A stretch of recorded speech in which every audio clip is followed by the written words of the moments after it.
नमस्कार बच्चों, कैसे हैं आप लोग। क्वालिटी एनरिचमेंट प्रोग्राम क्यूईपी का एक इनिशिएटिव है जो ऑलमोस्ट 6 ईयर से मैं यूपीएससी के डोमेन में बच्चों की हेल्प कर रहा हूं। Related to mains answer writing, prelims crash course क्या है, आंसर राइटिंग क्या है, टेस्ट सीरीज कैसे हमने इसमें इनकॉर्पोरेट की है। सो आज का वीडियो बस मैं यही समझाने वाला हूं आपको कि कैसे क्यूईपी, इसका एक नया कोर्स स्टार्ट हो रहा है, 11 से नया बैच स्टार्ट कर रहे हैं हम। सो उसके अंदर हम क्या क्या कवर कराने वाले हैं, ब्रॉडली आप समझ सकते हैं इस वीडियो में कि आंसर राइटिंग का सिग्निफिकेंस क्या है, कैसे क्यूईपी के थ्रू मैं उसको हेल्प करता हूं उसको फिल करने की। टेस्ट सीरीज क्या है, जब आप एक टेस्ट सीरीज ज्वाइन करते हैं तो आपकी एक्सपेक्टेशन क्या रहती है। क्या सिर्फ टेस्ट लिखने से आपके मार्क्स बढ़ सकते हैं क्या, कि आप हर दिन दो दो टेस्ट लिखें, एक एक टेस्ट लिखें, 5 क्वेश्चन लिखें, 10 क्वेश्चन लिखें। उसके पीछे क्या कमी है कि अगर आपने बहुत सारी 30 क्वेश्चन की, 25 क्वेश्चन, 30 पेपर की, 25 पेपर की बहुत सारी टेस्ट सीरीज ज्वाइन की हैं, बट उससे पहले क्या करना होता है, टेस्ट सीरीज से पहले क्या करना है, वैल्यू एडिशन क्या करना होता है आंसर्स में, वो सारी चीजें आज हम डिस्कस करेंगे। और जो नया कोर्स 11th ऑफ अक्टूबर से स्टार्ट होने वाला है, जब 11th को उसका ओरिएंटेशन है, सो क्यूईपी में मैं आपको क्या प्रोवाइड कराता हूं उसी का ये डिस्कशन है। सो सबसे पहले आपको ये 6 चीजें चाहिए होती हैं when you are thinking about clearing this exam of UPSC, which is considered as a very tough exam. Because prelims का एक फेज होता है, मेंस का एक फेज होता है, इंटरव्यू होता है। हर फेज का अपना एक अप्रोच रहता है। अगर मेंस लिखना है तो आंसर राइटिंग अच्छी होनी चाहिए, अगर प्रीलिम्स है तो प्रीलिम्स की नॉलेज होनी चाहिए, फैक्चुअल नॉलेज। कट ऑफ भी बहुत ज्यादा नहीं जा रहा है, बट स्टिल इंडिया का ब्राइटेस्ट माइंड उस प्रीलिम्स की परीक्षा को पास नहीं कर पा रहा है। तो क्या अप्रोच चाहिए। और कुछ बच्चे आपने देखे होंगे जो बहुत कंटिन्यूअस टाइम्स प्रीलिम्स पास कर रहे हैं, कुछ आपने देखे होंगे कि कंटिन्यूअस मेंस तो लिख रहे हैं लेकिन फाइनल सिलेक्शन नहीं हो रहा है। वही सारी डिस्कशंस आज हम इस वीडियो में करेंगे। सो आपको क्वालिटी एनरिचमेंट प्रोग्राम के कंपोनेंट्स में पहले बता देता हूं। सबसे पहले वीडियो डिस्कशंस होते हैं, मेरी कुछ क्लासेस रहती हैं। ब्रॉडली हम क्यूईपी में जो कवर करते हैं वो आपका फुल जीएस मेंस का 1 2 3 काफी अच्छे से कवर कराते हैं। जीएस 4 में हम कुछ सेशंस कराते हैं। जिन बच्चों के बेसिक्स क्लियर हैं उनके लिए वो 7 8 क्लासेस आर सफिशिएंट। बट अगर आपने एथिक्स आज तक नहीं पढ़ा है तो मुश्किल होगा। बट अगर हम जीएस 1 2 3 का केस लें तो उसमें क्लासेस जो हैं वो होलिस्टिक हैं। अगर आपने बहुत सारा 2 3 महीने भी हुए हैं आपकी प्रिपरेशन को, और अगर आप पुश करेंगे तो आपको क्यूईपी की क्लासेस समझ में आएंगी, आंसर राइटिंग समझ में आएगा, लिखने का तरीका समझ में आएगा। तो सबसे पहले कुछ वीडियो डिस्कशंस होते हैं जो मैं क्लास में लेता हूं। एक थीम वाइज चलते हैं हम इसमें, कि जैसे आप पकड़ लो कि गुड गवर्नेंस एक थीम हो गया।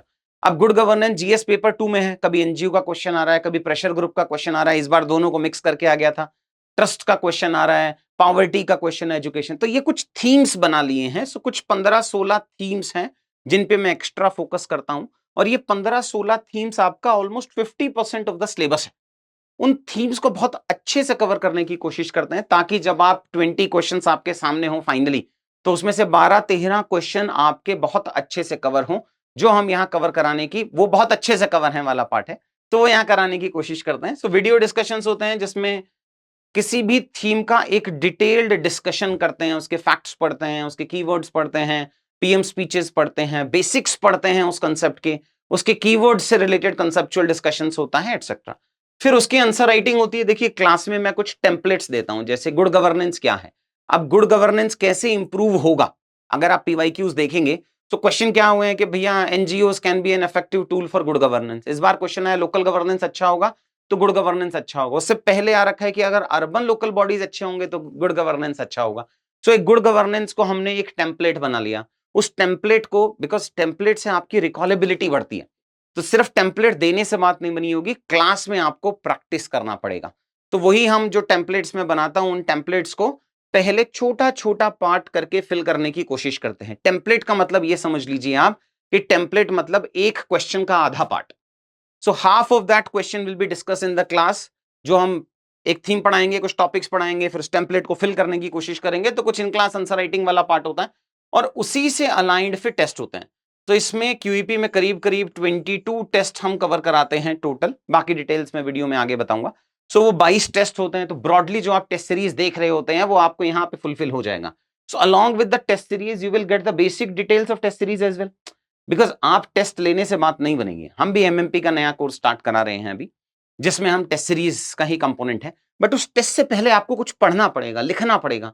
अगर बेसिक आंसर राइटिंग आपके पास नहीं है, मतलब आपको बेसिक आंसर लिखना नहीं आता, उस आंसर में बेसिक हाइजीन फैक्टर्स अगर नहीं है, कि क्या एक अच्छा इंट्रो है कि नहीं है, यही इंट्रो क्यों लिखा है, दूसरा इंट्रो क्यों नहीं होगा, वो unless and until somebody pin point that particular component, तो इंप्रूव नहीं होगा। तो वो साइंस ऑफ आंसर राइटिंग एक 9 या 10 क्लासेस हैं जो इसी के अंदर में आपको अवेलेबल होती हैं। वो आपको क्यूईपी से पहले ज्वाइन करना था, मतलब 11th से पहले आपको science of answer writing ideally देखना चाहिए, समझना चाहिए उसके 2-3-4 क्लासेस, तभी आपको क्यूईपी जब आप आंसर लिखने बैठेंगे तो आपको थोड़ा बेटर वे में समझ में आएगा। तो टेस्ट सीरीज के 22 टेस्ट होते हैं इसमें, फिर जीएस मेंस का कवरेज होता है, प्लस जीएस प्रीलिम्स का कवरेज होता है। ऐसा नहीं है कि क्यूईपी सिर्फ मेंस और सिर्फ मेंस और सिर्फ मेंस है। मेंस का एक ब्रॉड फोकस है, बट प्रीलिम्स का पूरा क्रैश कोर्स होता है इसके अंदर, पूरा जीएस का क्रैश कोर्स कवर कराते हैं, सारे सब्जेक्ट्स कवर कराते हैं, क्या अप्रोच रहनी चाहिए, मेंटर्स होते हैं, कुछ सेलेक्टेड बच्चे हैं जिन्होंने प्रीलिम्स मल्टीपल टाइम्स पास किया है, उनके कुछ फ्री सेशंस होते हैं, they help you into understanding how you should approach prelims वाला पार्ट। तो पूरा प्रीलिम्स का जो क्रैश कोर्स है वो क्यूईपी का पार्ट होता है, और लास्ट में मिलते हैं आपको क्वालिटी नोट्स। ये सारे 6 बेसिक फीचर्स हैं जो आपको क्यूईपी के अंदर आप हेल्प ले सकते हैं, that will help you into clearing this particular exam.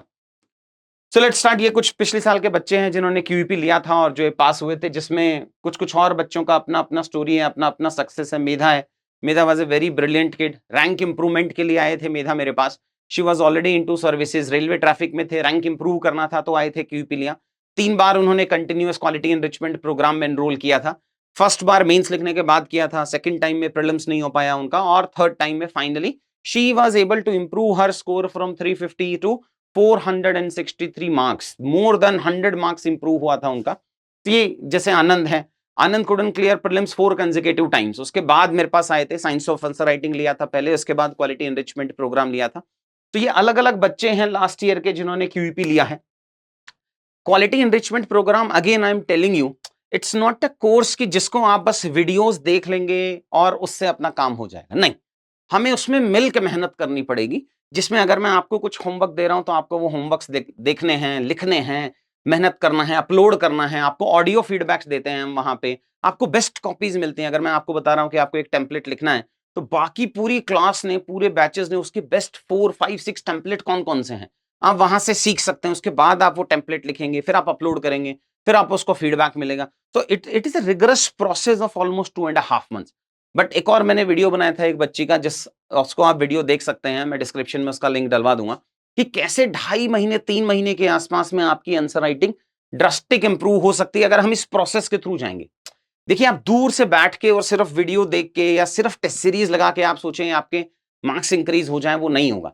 You will stuck to a level, मतलब एक लेवल तक आप पहुंच सकते हैं, but otherwise you need a permutation combination of all the efforts, कि आप छोटा छोटा टेम्पलेट लिखो, उसमें अच्छा इंट्रो लिखो, फैक्ट कहां से लाना है, कीवर्ड बेस्ड सब हेडिंग कैसे लिखनी है, कीवर्ड एज एन एग्जांपल, अच्छी केस स्टडीज, अच्छा एक बारग्राफ होना चाहिए, एक फॉर्मूला होना चाहिए। ये सारे कंपोनेंट अगर आपको आंसर्स में इनकॉर्पोरेट करने हैं, तो उसके लिए एक स्टेप बाय स्टेप प्रोसेस है, जिसको मैं क्वालिटी एनरिचमेंट प्रोग्राम कहता हूं।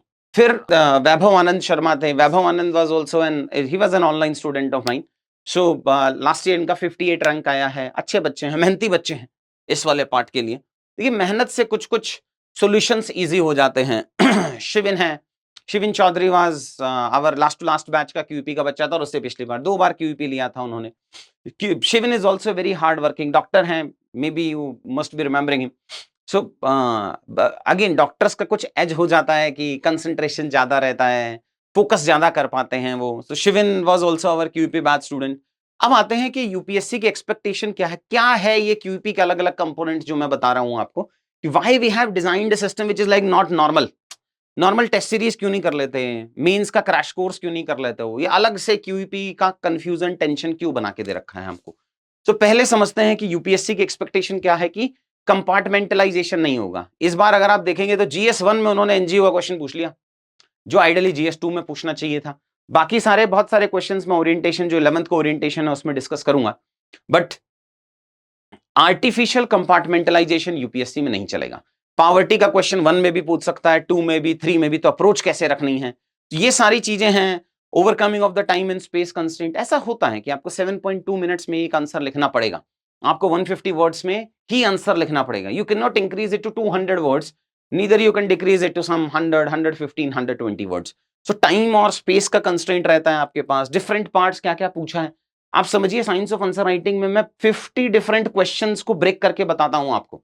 कि इस क्वेश्चन को कितने पार्ट्स में डिवाइड करोगे, रीड बिटवीन द लाइंस क्या है, कब डायग्राम बनाना है, किस पार्ट का डायग्राम नहीं बनाना है, माइक्रो डायग्राम्स क्या होता है, फिर analytical approach of answer writing कि भैया एग्जामिन क्या है, एक्सप्लेन क्या है, क्रिटिकली एग्जामिन क्या है, वो सारे कंपोनेंट्स, और लास्ट में एक हाई क्वालिटी कंटेंट तो देना ही देना है।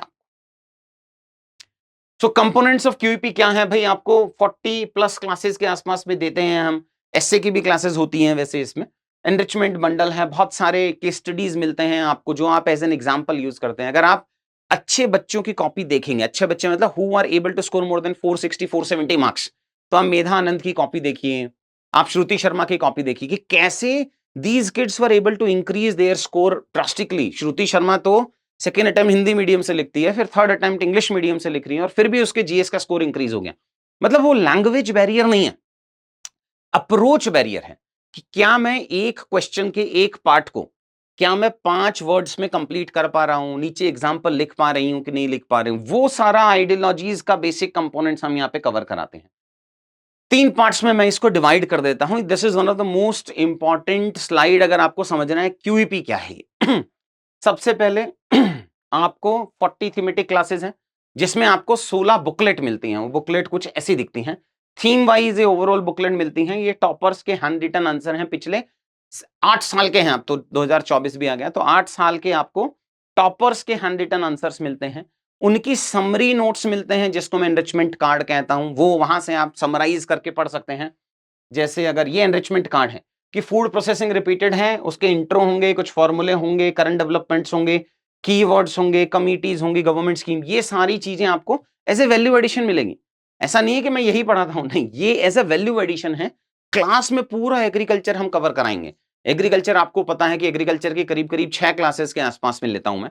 एग्रीकल्चर के 4 क्वेश्चन आते हैं हर बार, और बहुत ही प्रिडिक्टेबल थीम है एज एन एग्रीकल्चर। ये फर्स्ट लेवल पे बेसिक कवर होता है।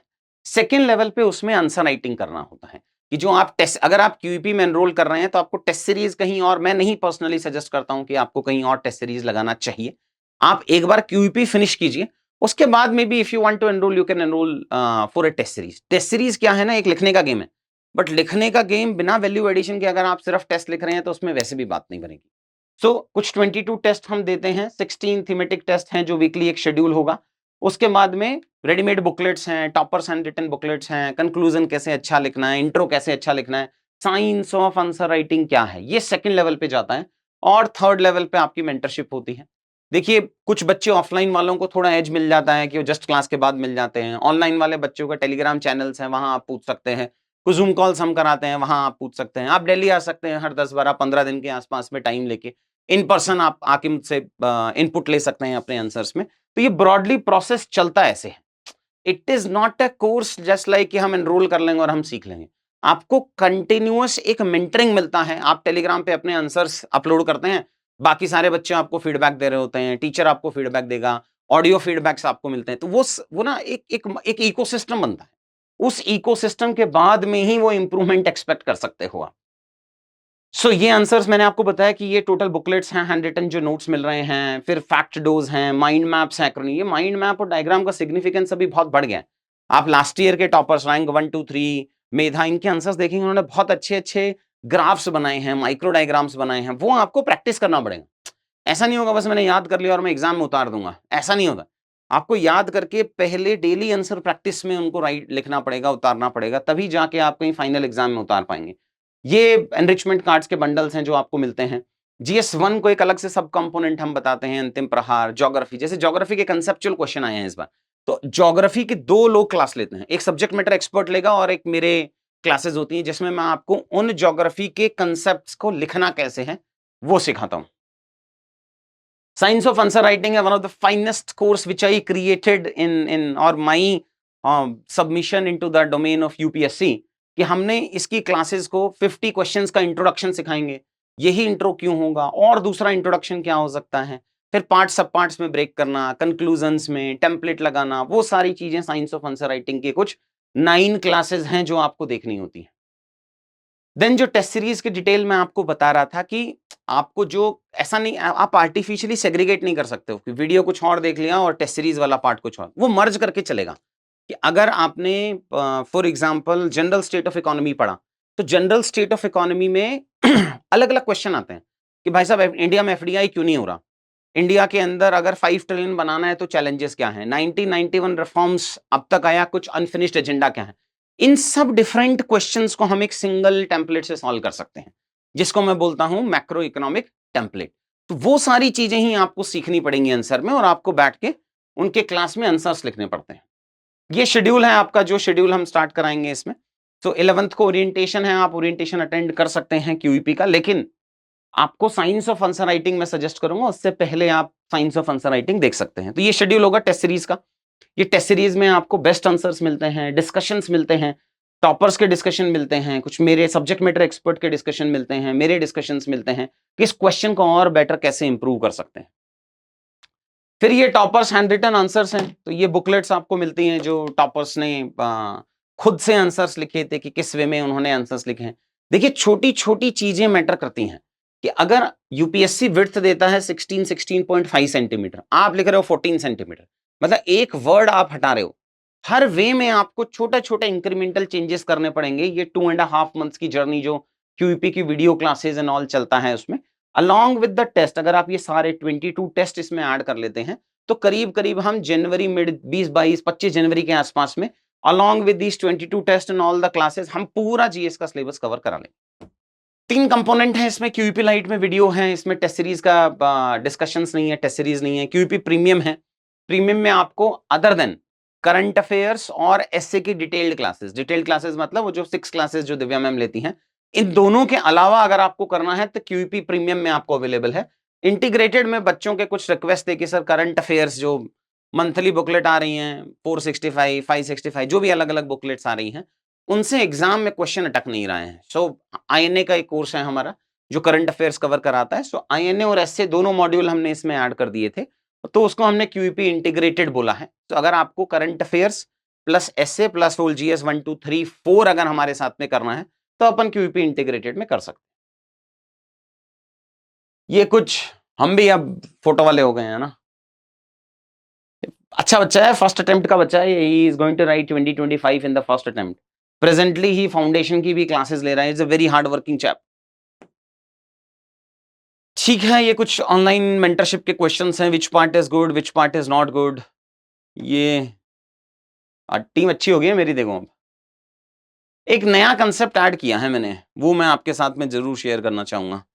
ये जो ग्रुप आप देख रहे हो ना, चलो आपने देखा होगा सिलेक्शन के बाद में टीचर्स बोलते हैं पढ़ते हैं, इस ग्रुप में से आप देख लो कितने बच्चे हैं, 1 2 3 4 5 6 हैं। अगले 2 साल में इन 6 में से 2 या 3 बच्चे सेलेक्ट, ऐसा touchwood.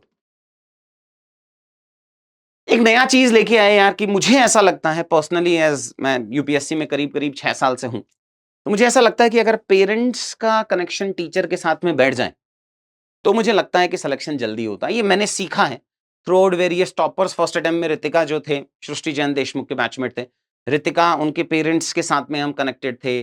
That help us into understanding each other कि बच्चे के चैलेंजेस क्या क्या आ रहे हैं।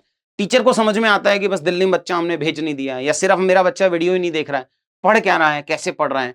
सिमीकरण के पेरेंट्स थे, तेजस शारदा के पेरेंट्स हैं। सो आई थॉट कि लेट्स काउंटर द पेरेंट्स की भैया मैं क्या करा रहा हूं, how I am helping your kids.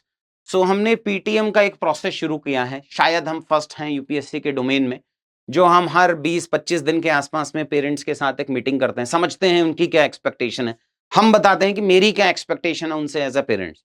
बहुत प्रॉब्लम होता है कि बहुत ही टैलेंटेड बच्चा होता है बट घर पे प्रेशर आ जाता है शादी का, घर पे प्रेशर छोड़ देना अगर 3 अटेम्प्ट में नहीं हो रहा है, 2 अटेम्प्ट में नहीं हो रहा है, बट अगर मुझे लग रहा है कि नहीं बच्चा अच्छा मेहनत कर रहा है, हो जाएगा इसका, ये पक्का है, तो ये पीटीएम की जो जूम मीटिंग होती है उससे मुझे हेल्प मिलती है समझने का। मैं बच्चों के ग्रीवेंसेस पेरेंट्स तक पहुंचा सकता हूं कि पोटेंशियल है बच्चे में, आप ट्रस्ट कीजिए उसका।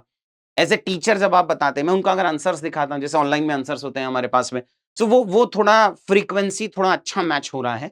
सो वो एक पीटीएम का नया कंसेप्ट लेके आए हैं, पेरेंट्स भी ट्रस्ट कर रहे हैं, let's see.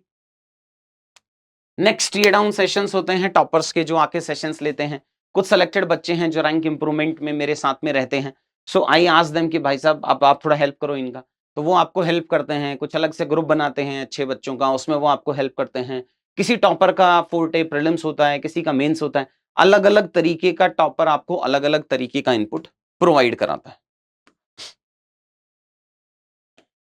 Personally I very appreciate this guy because 4 pre नहीं होना अपने आप में एक कॉन्फिडेंस कम कर देता है, और 4 प्री के बाद जैसे ही आप 5th अटेम्प्ट दे रहे हो, और majorly he was with me only between prelims and mains. Science of answer writing उन्होंने दिसंबर में कर लिया था, but he was a working chap, बहुत टाइम नहीं मिल रहा था। सो प्री मेंस के बीच में बैठ के ही was an offline batch student, class के बाद में आंसर दिखाते थे।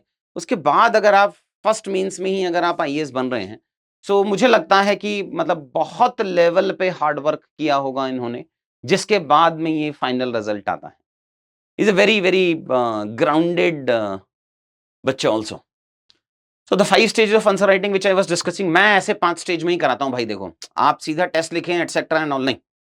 अगर आप चाहते हैं मैं आपकी हेल्प करूं इस तरीके से पढ़ने पढ़ाने की, आंसर राइटिंग की, मेरा यही 5 तरीके का प्रोसेस है जिसमें अपने को चलना पड़ेगा।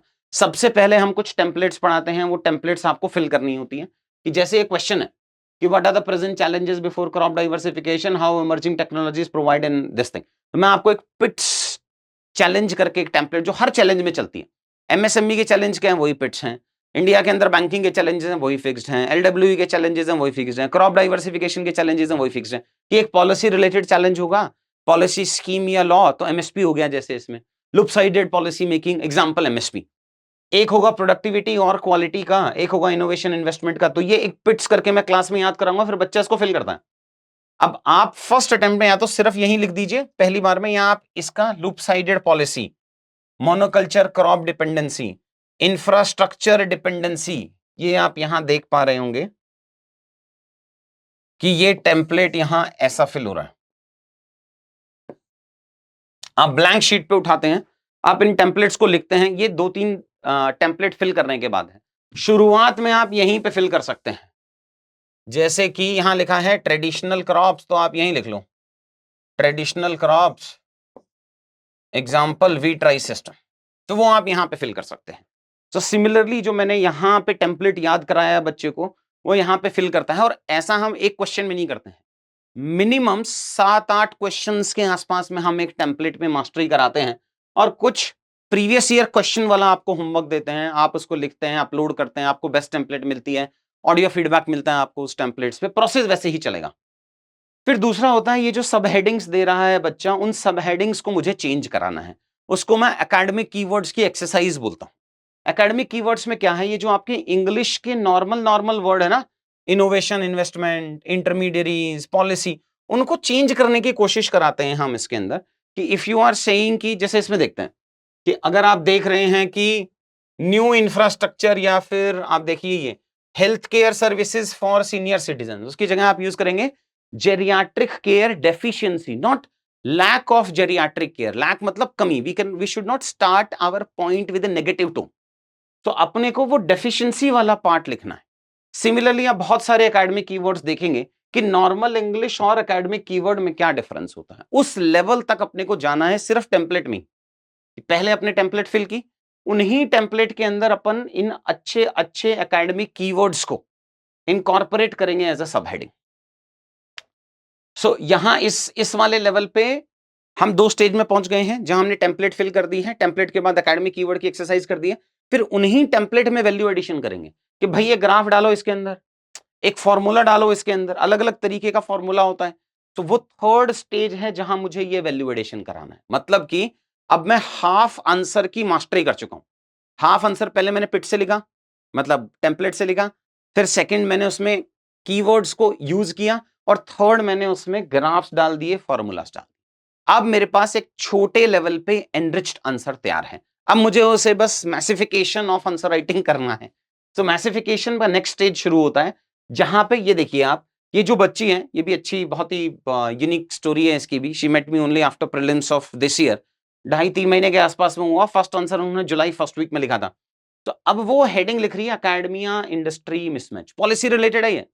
But now policy has been replaced with a new academic keyword, that is academia industry mismatch, with one example. Restricted labor market, rather than saying कि labor market में सबको open नहीं है, skill का problem है, etc. and all, she mentioned restricted labor market, wastage of demographic dividend. फिर ये second part है, 9 points generate कर पा रहे हैं। देखिए, आपको पढ़ने में प्रॉब्लम नहीं आती यूपीएससी में, रिकॉलेबिलिटी में आती है। यहां आपको लगेगा सब कुछ हो जाएगा, बट जब आप पूरा आंसर लिखने बैठते हैं तो याद नहीं रहता। उसी याद को, रिटेंशन को बढ़ाने के लिए ही हम टेम्पलेट पे आपसे इतनी एक्सरसाइज कराते हैं।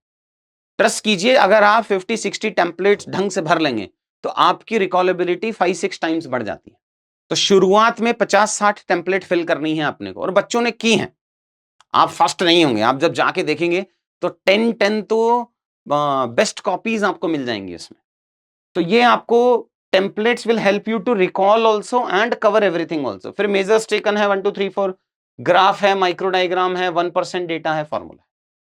यहां तक अगर मैं स्टेज बाय स्टेज कहूं तो इस स्टेज को फिल करने में आपको लगेंगे 10 दिन के आसपास में। 8-10 दिन में अपन टेम्पलेट ढंग से फिल करना शुरू कर देंगे। ये पैरेलली करना है आपको तो 15 दिन में हो जाएगा ये ओवरऑल। यहां से यहां आने में अगेन 10 दिन लगेंगे, तो मतलब at the end of 20 days आप यहां पे पहुंचेंगे जहां आपके हर टेम्पलेट में एक फॉर्मूला होगा, ग्राफ होगा, अच्छे कीवर्ड्स होंगे। वहां से यहां फुल आंसर लिखने में अगेन आपको लगेगा 15 दिन और, मतलब 35 डे और 40 डे जब आप मेरे साथ होंगे तब अपन इस 6 स्टेज में इसका थोड़ा डाइल्यूटेड वर्जन में आप पहुंच जाएंगे। बट यहां प्रॉब्लम क्या आ रही होगी, जब आपके आंसर लिखने में टाइम ज्यादा लग रहा होगा। आप एक 15 मार्कर को 25 मिनट में लिख रहे होंगे रादर देन 11.2 मिनट्स। फिर हम एक आंसर लिखते हैं करीब करीब 15 दिन, और उससे हम पहुंचते हैं उसको 18 मिनट्स के आसपास में। फिर हम 5 क्वेश्चंस के स्टेज में जाएंगे और उन 5 क्वेश्चंस को आपको लिखने में लगेगा 1 घंटा 15 मिनट, 20 मिनट, 25 मिनट, और फिर उसको छोटा करके लाते हैं। सो प्रोसेस वो ऐसा ही चलना। आप समझिए answer writing just like you are learning the driving. जब आप ड्राइविंग सीख रहे हैं, आप साइकिल चलाना सीख रहे हैं, आपको ए से बी में जाना है, तब आप स्पीड पे फोकस नहीं कर सकते, तब आपको बैलेंस पे फोकस करना है। तो वही बैलेंस तभी होगा जब आप आंसर राइटिंग छोटे छोटे पार्ट में इररिस्पेक्टिव ऑफ टाइम तब करेंगे, तब कहीं जाके आप एक अच्छी आंसर राइटिंग सीखेंगे। फिर टाइम वाला गेम हम उसके बाद में खेलेंगे। देन 5 क्वेश्चंस आते हैं, फिर 10 क्वेश्चंस आते हैं, फिर 20 क्वेश्चंस आते हैं फुल लेंथ। तो ये ब्रॉड स्ट्रक्चर चलता है भाई आंसर राइटिंग का, जितना मेरा समझ हुआ है यूपीएससी के डोमेन में। फॉर्चुनेटली हर साल क्यूईपी से करीब 40 और साइंस ऑफ आंसर राइटिंग से 13, 14, 15, तो करीब करीब 55 to 60 सिलेक्शंस एक कोर्स है जो वीडियो कोर्सेज से बच्चे सेलेक्ट हो रहे हैं। फिर ये स्टूडेंट अपने आंसर्स कहां लिखते हैं, तो ये अपलोड क्लास अगर आप देखेंगे डैशबोर्ड, तो ये प्रीलिम्स वाले कोर्सेज हैं जो आपको मिलते हैं। ये आपको इकोनॉमिक सर्वे की अभी क्लासेस हुई होंगी, ये B2 बैच का बच्चा होगा, ये टेस्ट सीरीज आपको यहाँ अपलोड करनी होती है, और फाइनली जो क्लास का अपलोड होता है वो यहाँ होता है। जब आप इस पर क्लिक करते हैं तो आपको यहाँ पे ऐसे अलग अलग जो थीम्स हमने कवर कराई हैं वो दिखती हैं। थीम ये कोलैप्स और एक्सपैंड होता है। अगर आप इसको एक्सपेंड करते हैं, जैसे एग्रीकल्चर है, तो ये मैंने टेम्पलेट्स पढ़ा रखी हैं बच्चे को। तो ये अलग अलग टेम्पलेट हैं जो सारी PYQ से भी अलाइंड है। इसमें नेक्स्ट अगर आप जाते हैं तो you can upload from here. आपने अपना आंसर लिखा, उसको अपलोड किया, यहाँ आपको ऑडियो फीडबैक मिल जाता है। सिमिलरली आपको बेस्ट कॉपीज मिल जाती हैं, आप यहाँ से डाउनलोड करके सीख सकते हैं। कि सपोज कीजिए आपके ये 15-10 टेम्पलेट दिख रही हैं, आपने सोचा यार 3 टेम्पलेट में देखूंगा वन ऑफ द बेस्ट कौन लिख रहा है, और बची हुई 5 में लिखूंगा। आपको वो सारी टेम्पलेट फिल नहीं करनी है। अगर मैं आपको ओवरऑल 200 के आसपास में, 250 के आसपास में टेम्पलेट दूंगा, अगर आप 60, 70, 80 भी कर लेंगे तो आप उस स्टेज से बहुत ऊपर पहुंच जाएंगे। तो कुछ कॉम्पिटिटर्स की, अपने साथ के बच्चों की, पीयर्स की, उनकी बेस्ट कॉपीज को डाउनलोड कीजिए, उनसे समझिए, सीखिए। ये पुराने वो बच्चे हैं जिन्होंने एफर्ट डाल के ये सारे कंपोनेंट्स टेम्पलेट फिल किए हैं। तो उन टेम्पलेट से सीख के फिर आपको अपने खुद के टेम्पलेट फिल करने हैं, जो हम क्लास में डिस्कस करेंगे। तो ये ऑडियो फीडबैक वाला यूनिक फीचर है। ये कुछ PYQs के क्वेश्चन हैं जो इस बार में आए थे, हमारी क्लासेस से कवर हुए हैं, जो हमने डिस्कस किया था। तो अलग अलग क्वेश्चंस हैं 1 2 3 4 के, तो करीब करीब 55, 58, 60% के आसपास में कवर हुआ है। ये क्वेश्चन है लोकल बॉडीज इन गुड। अब आप समझिए यार, सिलेबस ना नेवर एंडिंग है। अब ये जो आप गुड गवर्नेंस में लोकल बॉडी देख रहे हैं, अरे भाई सवाल तो कुछ भी आ जाएगा। आप PYQ में जाएंगे तो पूछेगा poverty alleviation is a major challenge of good governance. कभी आएगा urban local bodies, NGOs, rural local bodies, fourth industrial revolution और E-गवर्नेंस पूछा हुआ है। इतना अनडिफाइंड क्वेश्चंस पूछ लेता है वो कि अगर आप एग्जाम में बैठ के सोच नहीं सकते, तो इसका मतलब आपको पता होना चाहिए कि भैया गुड गवर्नेंस क्या है। वर्ल्ड बैंक ने कंसेप्ट दिया। गुड गवर्नेंस को मेजर कैसे करते हैं, तो वही क्रैप ट्री करके एक एक्रोनिम बनेगा, उसी एक्रोनिम के बेसिस पे अपन सीखेंगे और उसी का परमुटेशन कॉम्बिनेशन करना है। फॉर्चुनेटली हमें एक्सपेक्ट था, बिकॉज अर्बन लोकल बॉडी आया हुआ था, तो रूरल लोकल बॉडी जो था वो एक्सपेक्टेड था। क्यूपी के नोट्स में भी था, क्लास में भी था, टेम्पलेट भी कवर कराया था, फिल कराया था। सो ये कुछ रूरल लोकल बॉडीज वाला पार्ट है, तो वो क्लास की कवरेज में से आ गया था। सो टेम्पलेट बेस्ड आंसर राइटिंग ये हमने फिल कराया था कि इसके अंदर ये टेम्पलेट आप लगा लो, इस टेम्पलेट से आपके कंपोनेंट्स फिल हो जाएंगे। फिर चैरिटेबल ट्रस्ट है, ट्रस्ट अपन को पता है टाइप ऑफ एनजीओ होता है, तो यहां से कवरेज हो गया था। कुछ वो टॉपिक मैं आपको बता रहा हूं कि जो हमने कवर किए थे और फॉर्चुनेटली एग्जाम में एज इट इज मिल जाता है। देखिए अगर क्वेश्चन आपको एग्जाम में एज इट इज मिलता है, will help you in not only fetching marks in those questions, वो अपना कॉन्फिडेंस बढ़ाता है। और अगर हमने उसमें प्रैक्टिस कर रखी है फिर तो अलग ही सिनेरियोज जाते हैं। इंटरेक्टिव सर्विस मॉडल हैं, ये गुड गुड केस स्टडीज हैं जो आपको मिलते हैं। ये डिजिटल इंडिया के 9 जो पिलर्स हैं उसका एक्रोनिम है हाई झुमकी, जो हमने बनाया है। केस स्टडीज आप ऐड कर सकते हैं उसमें। As an example, poverty and malnutrition created a vicious cycle, ये टॉपिक्स ऑलरेडी कवर्ड थे। बहुत सारे हैं, कुछ थोड़ी मेहनत आप भी करो। आपको पता होना चाहिए कि कहाँ अच्छा कंटेंट अवेलेबल है, कहाँ मेहनत करने से सिलेक्शन होगा और कहाँ आशीर्वाद से सिलेक्शन होगा। वो आपको खुद के एफर्ट्स डालने चाहिए, जो मेरे को लगता है आपको डालने चाहिए। कोऑपरेटिव फेडरलिज्म है, वे फॉरवर्ड है, रोल ऑफ मिलेट्स है, ठीक है, सोशल मीडिया है एंड ऑल। तो ये कुछ कुछ क्वेश्चंस हैं जो हमने, और कुछ इसमें से काफी सारे बाउंसर क्वेश्चंस हैं जो पूछे हुए हैं यूपीएससी ने। कुछ ऐसे के टॉपिक्स हैं जो दिव्या मैम क्लास में लेते हैं, तब ये तो ऐसा क्वेश्चन है जो एज इट इज ही यूपीएससी ने भी पूछ लिया। तो इसमें तो काफी एज मिला है बच्चों को कि एज इट इज ही क्वेश्चन आया था, एज इट इज ही क्वेश्चन यूपीएससी ने पूछ लिया था। बिकॉज नहीं सिर्फ पूछा था मतलब नहीं, बट ये क्लास में भी बहुत अच्छे से कवर्ड था और टेस्ट भी इस पे बेसिस पे हुआ था। तो काफी एज मिलता है एससे अगर आपको डायरेक्टली मिल जाता है उस कंपोनेंट में। सो ये कुछ कुछ क्वेश्चंस हैं जो हम ऑलरेडी कवर करा चुके हैं एंड ऑल। सो 11th है ये ओरिएंटेशन, इसका 11th को है, 10th को नहीं है। So the orientation we have arrange on 11th। So अगर देखिए नेक्स्ट ईयर का प्रीलिम्स जो है वो मई में है, बट मेंस 22 अगस्त को है। हार्डली आपके पास, मतलब एवरी ईयर तो सितंबर में होता था, इस बार अगस्त में हो रहा है। तो आपके पास नंबर ऑफ डेज कम है। ऐसा डराने के लिए नहीं कह रहा हूं, but it is a reality. तो अगर अपने को अगली साल प्रीलिम्स करना है, कोई प्रीलिम्स पास करने इस फील्ड में नहीं आता है, उससे सिर्फ शादियां होती हैं बस। आप एग्जाम दे रहे हो बिकॉज आपको पास करना है, और सिर्फ पास ही नहीं करना, आपको आईएएस बनना है। आईएएस बनना नहीं तो फिर आप ना फंस जाते हो, रैंक इंप्रूवमेंट की साइकिल में फंस जाते हो। तो अगर आपको आईएएस बनना है तो देखिए फिर थोड़ा सीरियस होकर पढ़ना पड़ेगा। और सीरियसनेस का मेरा मतलब यह है कि किस मंथ में किस पे फोकस करना है। हो सकता है आपके 2-3 बार से प्रीलिम्स पास नहीं हो रहा हो, लेकिन अगर आप अगले 3 महीनों में मेंस नहीं पढ़ोगे तो आप प्री पास भी कर लोगे, तो अगली बार प्री और मेंस के बीच में आप मेंस पास नहीं कर पाओगे। सो मेरा हम्बल सजेशन ये है कि नेक्स्ट 3 मंथ्स हम मेंस पे फोकस करते हैं। आप मुझे अपना टाइम दीजिए। मेंस मेंस पे आंसर राइटिंग के एक लेवल पे आते हैं। उसके बाद जनवरी ऑनवर्ड्स, दिसंबर एंड ऑनवर्ड्स आप बीच में 2 घंटे या एवरी वीकेंड में 1 दिन आप सीसैट को दे सकते हैं, मैथ्स वाले पार्ट को, आरसी वाले पार्ट को, बिकॉज उसको टाइम लगता है। जीएस में क्या है ना कि आपकी कट ऑफ जा रही है 90-95, तो आपको 200 मार्क्स का नहीं पढ़ना, आपको सिर्फ 150 मार्क्स का पढ़ना है। वो एज अ स्टूडेंट अप्रोच अपनी चेंज हो जाती है कि नहीं मुझे पूरा पढ़ना है। पूरा पढ़ने का गेम नहीं है वो प्रीलिम्स वाले पार्ट के लिए, बट वो प्रीलिम्स भी हम क्यूईपी के अंदर कवर कराते हैं और मेंस में। सो नेक्स्ट 3 मंथ्स फोकस करते हैं मेंस पे, फिर कन्वर्ट होंगे प्रीलिम्स पे। जनवरी फरवरी 5 महीने होगा प्रीलिम्स क्रैश कोर्स, मोटा मोटी 2 महीने के आसपास में आपका लेके जाता है। 3 महीने अपने पास रिवीजन, टेस्ट वेस्ट एंड ऑल देने के होंगे, और फिर प्रीलिम्स देने के बाद में कुछ कुछ और कंपोनेंट्स हैं जो अपन क्यूईपी से कवर कराने की कोशिश करेंगे। तो ये क्वालिटी एनरिचमेंट प्रोग्राम है। थोड़ी डिटेल्स आप देखिए, यूट्यूब पे जाइए, टीचर का पढ़ाने का तरीका देखिए, और एक वीडियो मत देखिए, 2-3-4 वीडियो देखिए। आपको 2-3 साल हो गए हैं इस यूपीएससी की जर्नी में, या आप फर्स्ट अटेम्प्ट में पास करना चाह रहे हैं, तो आप एटलीस्ट किसी भी टीचर को 5-6 घंटे दीजिए। आप 5 to 6 आवर्स के वीडियोस देखिए, समझिए पढ़ाने का तरीका क्या है।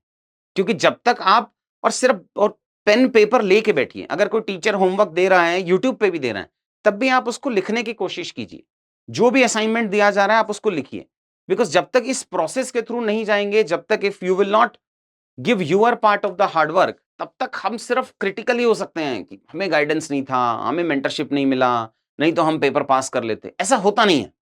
गाइडेंस, मेंटरशिप एंड ऑल अगर आप ढूंढेंगे तो आपको मिल जाएगा, लेकिन अगर हम उतना एफर्ट ही नहीं डालेंगे कि नहीं यार, तो फिर हम एक्चुअली प्रिपरेशन नहीं कर रहे हैं। फिर ना you are not brutally honest with each other. तो उस लेवल पे कोशिश कीजिए। कुछ वीडियोस देखिए टीचर्स के। ऐसा नहीं है कि मैं ही बहुत अच्छा पढ़ाता हूं, बहुत सारे टीचर हैं जो अच्छा पढ़ा रहे हैं। जो भी आपको हेल्प कर पा रहा है वो आपके लिए बेटर है। बट किसी भी वीडियो में किसी भी टीचर को समझना है तो उसके 4-5 घंटे के वीडियोस देखने जरूरी हैं। टॉपिक्स देखिए, कोर्स डिटेल क्या है वो सब अलग कहानी है, प्रोमिसेस बहुत सारी हो जाती हैं। आप 2-3 पढ़ाने वाले वीडियोस देखिए उनके, जहां उन्होंने आपको पढ़ाया। तो ये फिनिश कराते हैं। 11th को ओरिएंटेशन है, बट मैं रिक्वेस्ट करूंगा कि साइंस ऑफ आंसर राइटिंग आप अभी, अगर आप सीरियस हैं एंड ऑल हैं, आप कोर्स एनरोल करा के आप घर बैठिए। आज 4-5 क्लासेस देखिए, यूट्यूब पे मिल जाएगा आपको। अभी इसी बैच की जो प्रीवियस क्लासेस ली हैं उनको देखिए, गुड गवर्नेंस लिया, हेल्थ लिया, ये वो सब उनको देखिए, पढ़िए, समझ में आ रहा है तो 11th के ओरिएंटेशन से पहले science of answer writing finish करके आएंगे। तो 11 को मिलते हैं। Thank you.